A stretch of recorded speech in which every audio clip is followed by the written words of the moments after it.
want answers? I think I'm entitled. You want answers? I want the truth. You can't handle the truth. We are the Mad Men of Masculinity. Your home for healthy masculinity. We're just real men having real conversations for you. Oh, yeah. We're back at it again, folks. Baba is that man again. Is that man? Is Bad the man's. Hey, ladies and gentlemen, boys and girls, I am Kirk M. Samuels.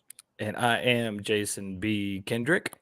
And we, minus the guy in the middle, are the Mad Men of Masculinity. That's right. We're just real men having real conversations for you.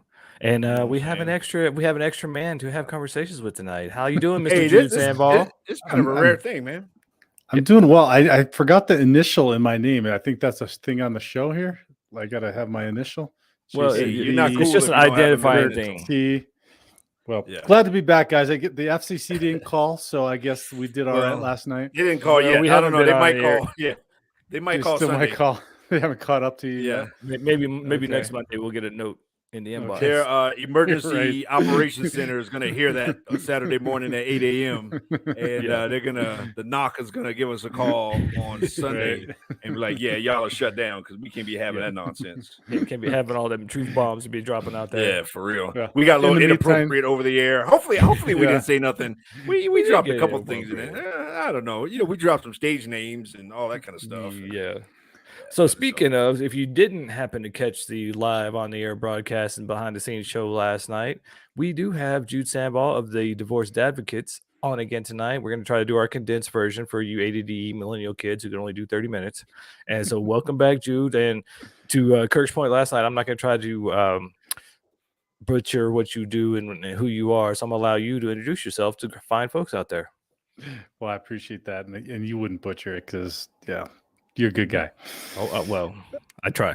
My name is Jude Sandvall. I'm the founder of the Divorce Dadvocates, and it's a community for divorced or divorcing dads. And I built that in response to my own high conflict divorce that included all kinds of fun stuff like infidelity, mental illness, the court process in and out, PRE, CFI investigations, arrests, restraining orders, multiple six-figure attorney's fees, and all the rest of that fun stuff. Basically, I've seen it all through the divorce process. If I haven't seen it all myself, I've had a client or one of the guys in our community that has. So that's what I do on a daily basis, is just create an atmosphere and an environment for divorced or divorcing dads to get the resources that they deserve and that they need in going through this process.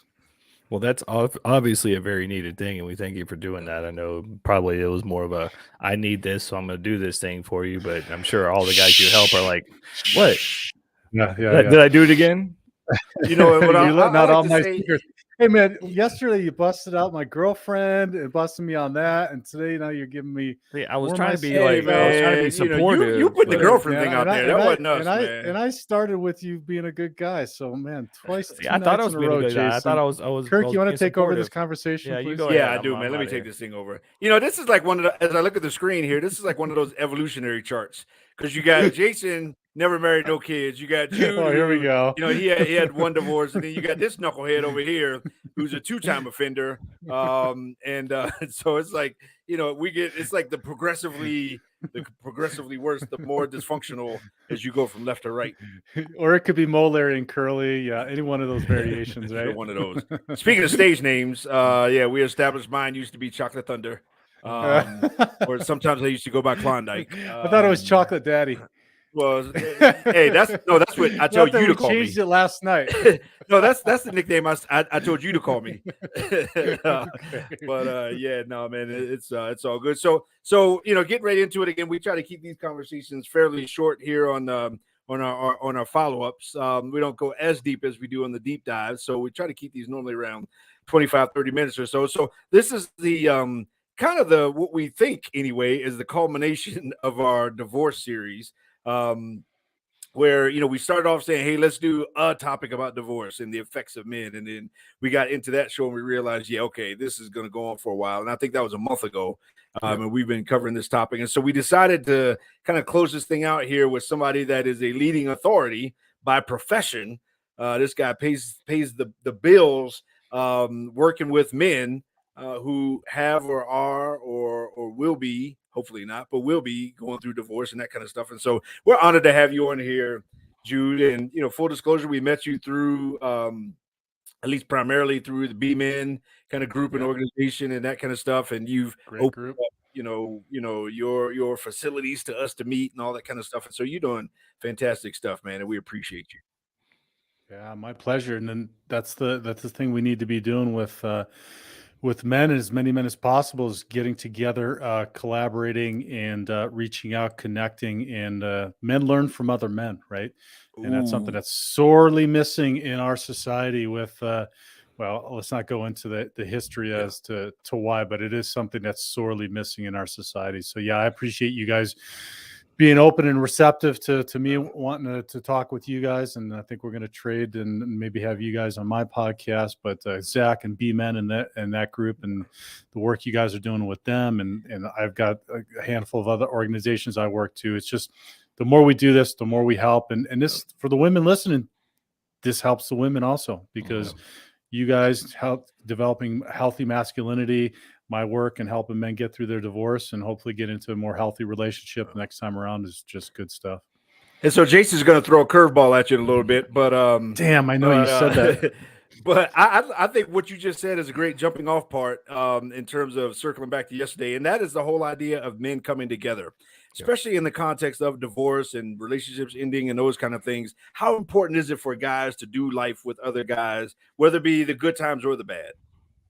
Yeah, it's incredibly important. And we I don't know where we lose this, Kirk, because we, in childhood growing up, we kind of, I don't know about you, I ran around the neighborhood with a bunch of guys, played ball, played hockey, did music, did all kinds of stuff. And then we kind of get in our adult lives and maybe get a family, get married, and we start to isolate. And oftentimes it's something that's not beneficial. I shouldn't say oftentimes, it is not beneficial to our relationship, because that's one of the things that might have been or is one of the attractive things to our spouses or to our girlfriends, to women in general. And we just kind of lose that. And so getting back to that after divorce is a huge thing. One of the things that I profess a lot is getting back to your hobbies, getting reconnected with men, doing man things, if you will, whatever your man thing might be. And that's different for every man. So that's good, but we got to keep that up, and we got to encourage guys to do that. And if we got friends that we know that are isolating,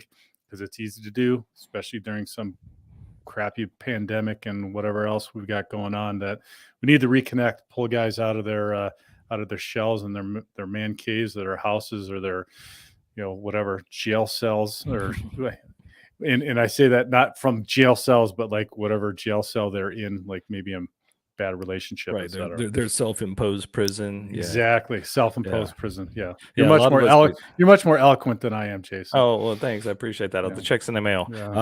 So it's one of the things too that we talked about a little bit. It's not quite the curveball time yet, but the fact that a lot of times we as men, when we get into relationships, and even just as couples, men and women both, we tend to lose those things that made us who we are, that attracted the other partner, and then we wonder why we struggle and things. And so having a strong set of men and doing those things that you did beforehand and continuing those through the relationships will tend to make for a better relationship, right?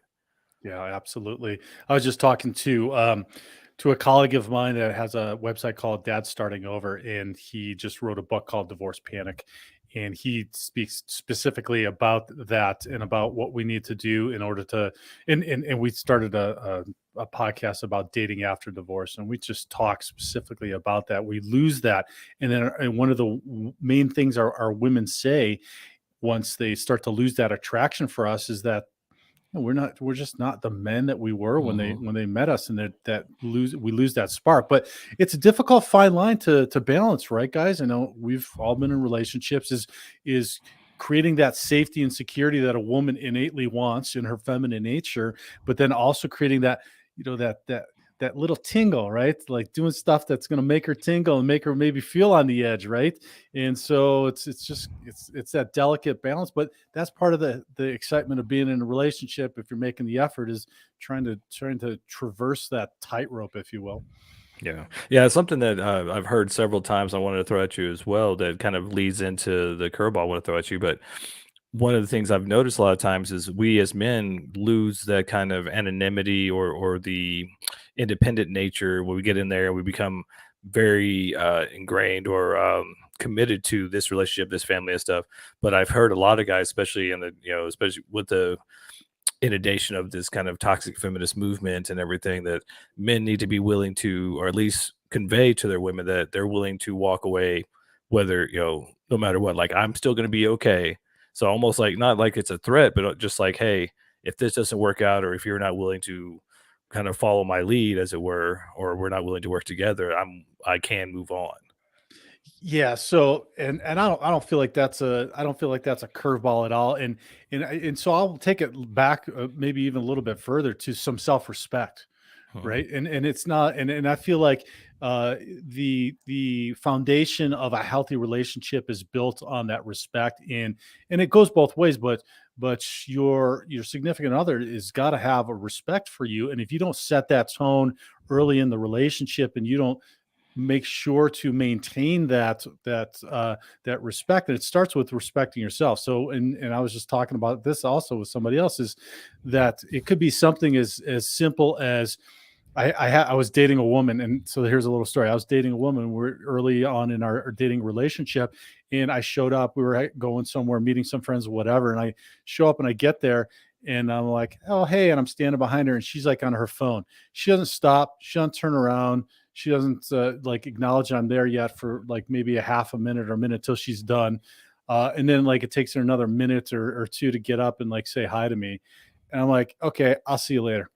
Like that's just a basic, self-respect that I think that I feel that I want my significant other to recognize me when I'm showing up, and we're going to connect, and hi, I haven't seen you. Good to see you. Like, how are you doing? Etc. So it's like small things like that. But, also to what you said about being willing to walk away. Now that's kind of dicey, right? Especially if you're in a marriage, because walking away is not necessarily the best thing to do. And we talked about this last night, and how expensive it is, and how difficult and challenging it is. And then if you have kids like I do, and with the dads that I work with, there's a whole ripple effect across that. And if you're a child of divorce like I was, there's lasting implications around that. So yes, having that tone, but I guess this is a long answer, Jason, to say, I would say couch that in having respect for yourself, and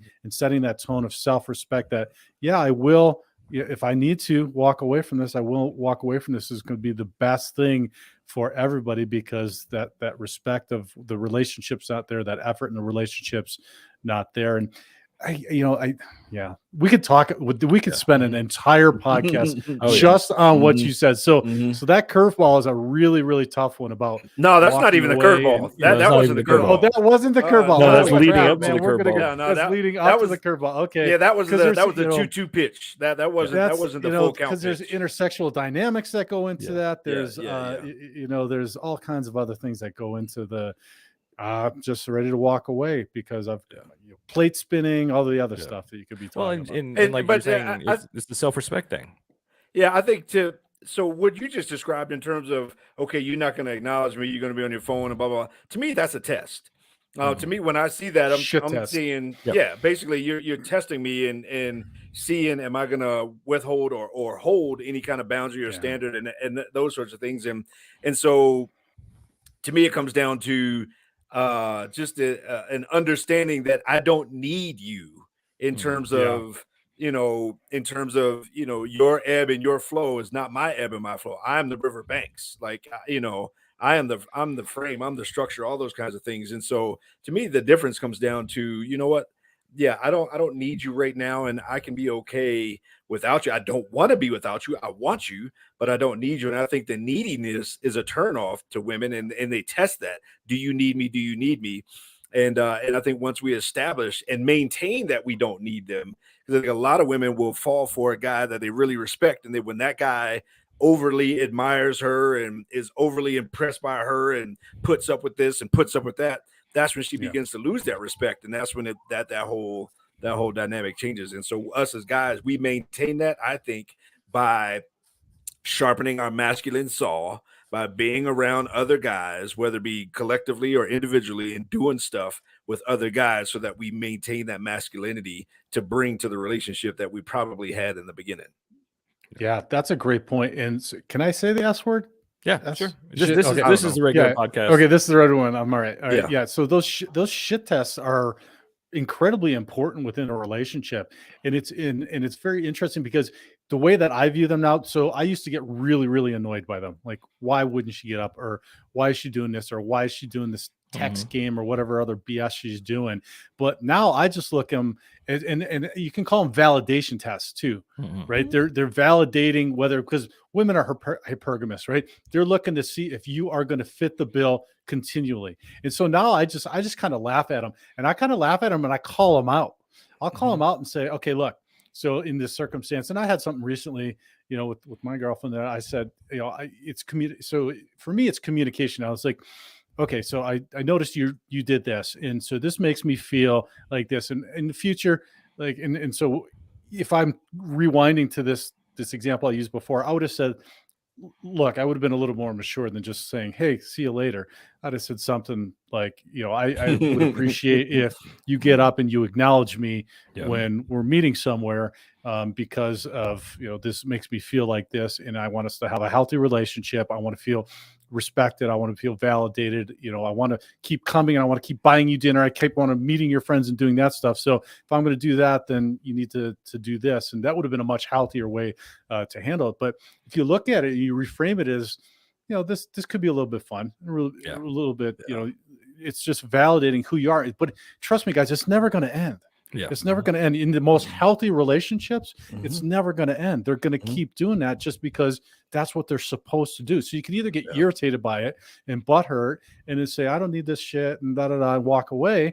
Or like you said, like, yeah, well, I can, I got other options, which most of us guys do.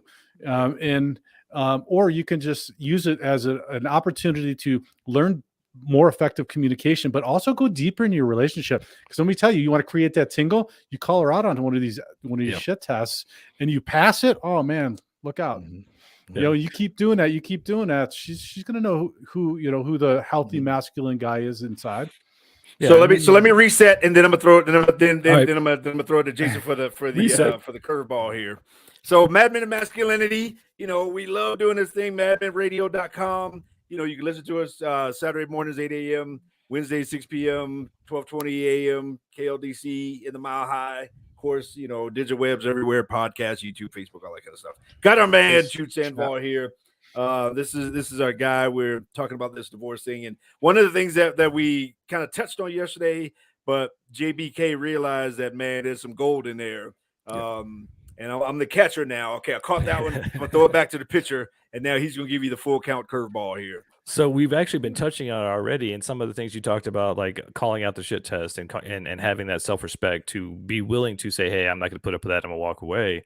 And what that kind of really leads to is what you talked about was the man needs to lead the relationship. And then some of that leading is not allowing the shit test and all these different things to knock him off his purpose and his path. But since you just kind of touched on it, we didn't get to really dive into it. I wanted to dive into that more, like for the guys who maybe have struggled in relationships or have struggled through divorces and are wondering how they can improve it for the next time. Like being the leader in the relationship is really a big part. And I think that's something we definitely don't hear about nowadays, especially with a lot of the pro-feminist narrative.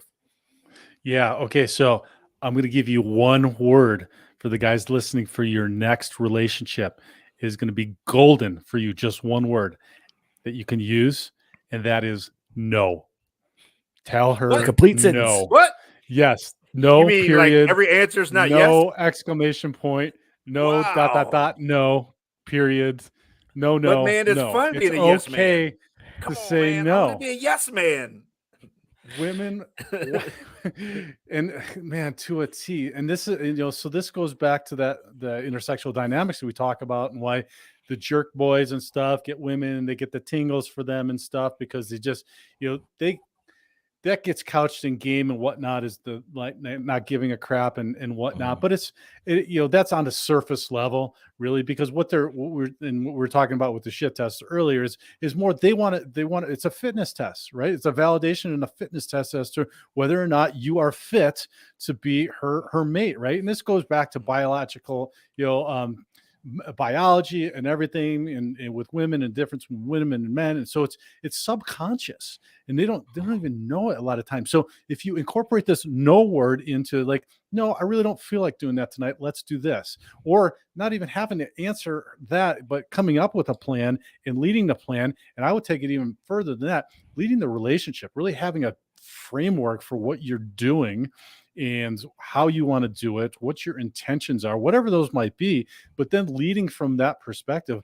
Man, women want that. Women need that. That doesn't mean that women can't be leaders. It doesn't mean any of the women listen and saying that, but even the strongest of women want a man that's going to step up and lead the relationship, going to say no, going to share what they want, what their needs are, be open about that. If the communication is breaking down, be the one to talk about it. Don't hide. Don't run away. Don't cower. You come up and you say, just like you would your buddy. I mean, it's a real easy one. Hey, Kirk, man, I really didn't like that BS you were giving me earlier. Let's talk about that. Now you're not going to do that in that same manner with your woman, but you got to be the one that brings that up and not just wait for her to do it, right? Yeah. Well, that's something we hear quite a bit, and it's one of the things that I think is being lost is men aren't getting the message that most ladies, and they'll say that, and one of the reasons that they do the unconscious, shit test is that they want to know, they feel safe with their man if he can tell them no, because at some other unconscious level, they say, well, if he can tell me no, then he can tell these other women I don't know that are trying to get in his DMs or his back pocket, that he can tell them no, so I can trust him more. And so I think we've been kind of conditioned out of holding the frame. And so we're looking for the validation and acceptance from them. And then when they shit test us, we're like, I'm not sure what to do. Do I say yes? And then they just lose complete respect for us immediately. And so having the ability to say no and to hold a frame and then to go through the process, because it's not just a shit test. It's a shit test. You say no, and then it's the shaming and the guilt and all these things. And you don't fall to any of those games, and you hold your position, you hold that frame. And then after a while, they're going to throw a fit or they're going to act like they're mad at you. But then later on, she's going to come back completely different, much more happy and much more secure because you didn't fall for any of this drama or this stuff she's throwing at you. Man, you hit the nail on the head with the security and the safety part, right? Yeah. Because, excuse me, Kirk, because that's innately one of the base things that a woman needs to feel in a relationship with a man. So if you can do that, man, you've built that solid foundation that then, like you said, you get into some of this other stuff and this other minutia, but you got that solid foundation of them feeling safe with and around you and about the relationship with you, and you're golden. So let me bring this kind of somewhat full circle back to the whole divorce topic, and I'm seeing how this even played out in my 2 divorces. The first time I was an absolute yes man, and when that fell apart, I just kind of whatever you want, fine, whatever. Ended up getting the short end of the stick in terms of parenting time, which then related to child support and the check that I was writing, and I mean, then that played into just the dynamic with the kids and all that kind of stuff. I just went with the flow. And my second time around, again, not proud of the fact that I'm a 2-time offender, but second time around, I advocated for myself. I stood up and I was like, you know what? I want 50-50. Like I want, here's what I don't want to have them once a week and every other weekend. I want to be involved in their lives, all these other kind of things. And I spoke up for myself. That ended up, we didn't even have lawyers. We did all ourselves. I mean, we worked everything out, all the debt, all the money, all the house, the stuff, the property, all that kind of stuff. But the difference was, one of the differences, well, obviously the difference was 2 different people. But then the difference in how this played out in terms of the no was like, no, I'm not going to just kind of fold over and roll over and let that happen. No, I want this and I want that. And to be able to be the guy to speak for myself, even in the context of divorce. So this whole thing that we're talking about even plays out in the whole context of men going through divorce. Oh, dude, totally. Because you don't want that same, and I coach guys all the time. You don't want that same dynamic that was unhealthy. There's a reason you're getting divorced, right? You don't want that same dynamic going on post divorce because you got children.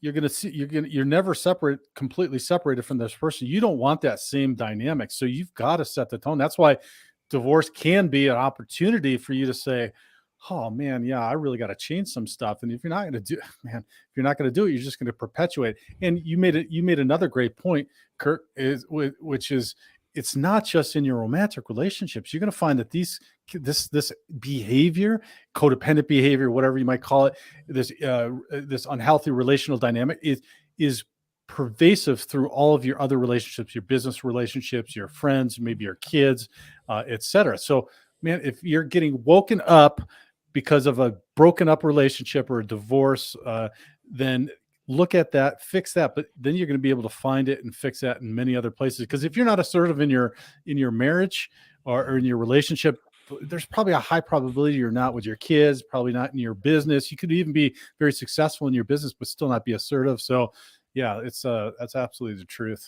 Yeah, and we've seen a lot of that too. I mean, we've coached other guys and talked to a lot of guys, and it seems like there's this, because of the feminist imperative to shit test and to test and everything like that.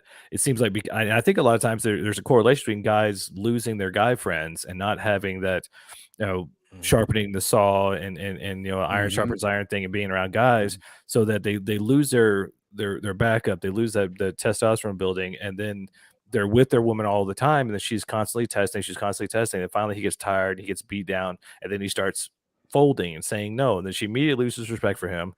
Almost can't get that back, and then it gets on that slippery slope of now the relationship's ending, and then he may get that back at some other point. But it's like, that's why having that group of guys, having the healthy relationships and having those things before, during, and through relationships will help maintain a healthy relationship. Because guys are pretty much linear logical, and they'd be like, what, I'm doing this all by myself. I'm getting so tired of having to deal with this all by myself.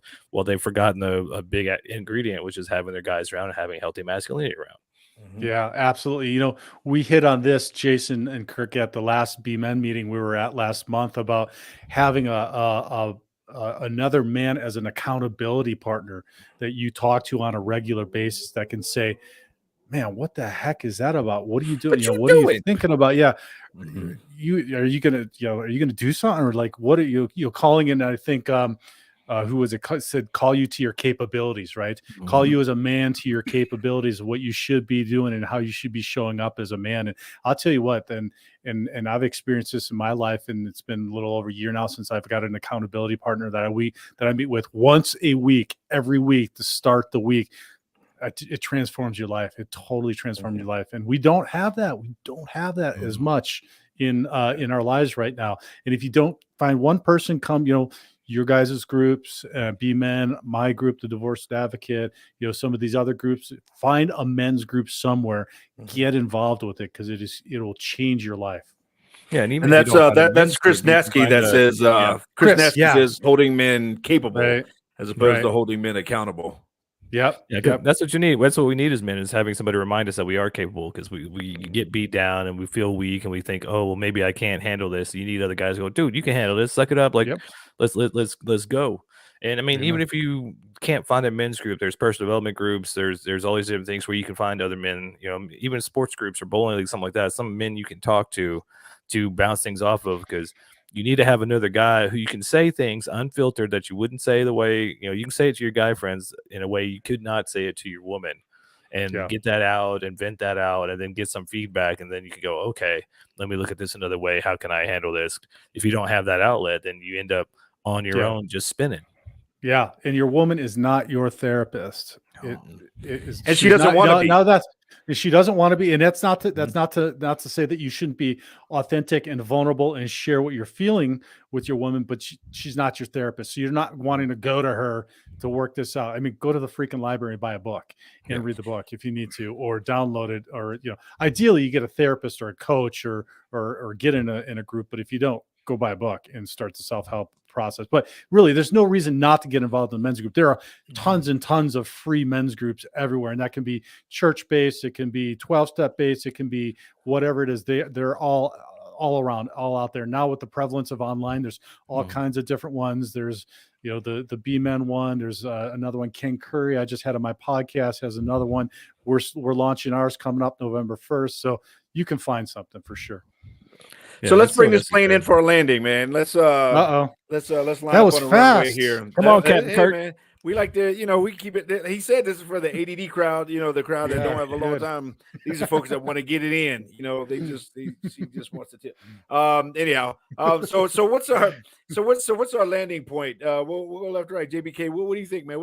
We actually took a different slant tonight than we did most of yesterday. So it's actually kind of interesting. It's kind of two different pieces, but we're probably starting to do that more. So now you got to watch both. Sorry, folks, you have to watch the hour long, but you can break it up. But anyway, as far as this slant goes, is something that we kind of came full circle on. But gentlemen, you need to have a group of guys around you, and you need to be willing to lead and hold your ground in a relationship. And as Jude said, no is a complete sentence. Yes. What do you think, Jude? No. Yep. Happy wife, happy life is the worst thing that you can ever subscribe to. No is a great word to have in your vocabulary. And here's a little exercise. If you're not used to it, go into the bathroom, shut the door, look in the mirror, and just start saying no. And looking at yourself, saying no, and no, and no, and no, and no, and no, and no, and get used to hearing you say that word. And the next time something comes up that you're not comfortable with, just say no. Yeah. And that's it. And, my thoughts are, as I listen to this conversation, first half to second half, I feel like I'm hearing that boys need women and men lead women. And nice. It's a great relationship dynamic, and maybe what side of that coin you're on based on how you present and how that manifests in your relationship. So great stuff, Jude, man. We appreciate you. How can folks get a hold of you, man, and in your organization? Yeah, the divorcedadvocate.com is the website, and we got all kinds of resources there for divorce or divorcing men. We got the Dad's Guide to Divorce, which is my 5-step process that I help men through in going through divorce. Also, we got a divorce quiz, helps you kind of see where you're at in your divorce process compared to others who have gone through it. Like I said, November 1, we're launching that membership site as well. So check that out. And if you're not a divorce or divorcing dad, but if you know one, a brother or a son, please share that with them. It's huge. It's huge to get them the support that they deserve. And guys, I just want to say I am honored to be on with you guys in the work that you're doing in helping men with understanding what healthy masculinity is. I know that inherently we do, but with society, with upbringing and all that stuff, it gets all skewed and out of whack. So these simple conversations are really huge. And so God bless you guys for doing what you're doing. Thank you very much, sir. We appreciate you, and we appreciate what you do. And we appreciate you're in our community and our group, and that you're willing to come on here. And we really do appreciate that you validated a lot of things we already said. So yeah, checks in the mail. Yeah, you guys know we were listen to these guys. They know we were right. He said it. Y'all heard him say it. Very rarely do we even have guests on here, man. And so it was. I mean, this is second time in terms of from our radio platform and stuff like that. So man, it's an honor for us to have you on here, man, and we really appreciate you. Thank you for your friendship, your brotherhood, and we'll see you tomorrow night at the B-Men gig. So it's gonna be the Jude trifecta this week. So no doubt. Yeah, you guys, what did you do to get to see me 3 times this week? Something good. Lucky fellas. Lucky, I mean, there's women out there that don't get that. You're right about that. They need more of us. Remember, go back and watch all the episodes. You can watch us every day. So remember that. Go to YouTube, Mad Men of Masculinity, Facebook, Mad Men Radio. Go to madmenradio.com. Like and subscribe. Check out all our episodes, our past episodes. Listen to us on Spotify and anywhere you get podcasts. And until next week, Mad Men out.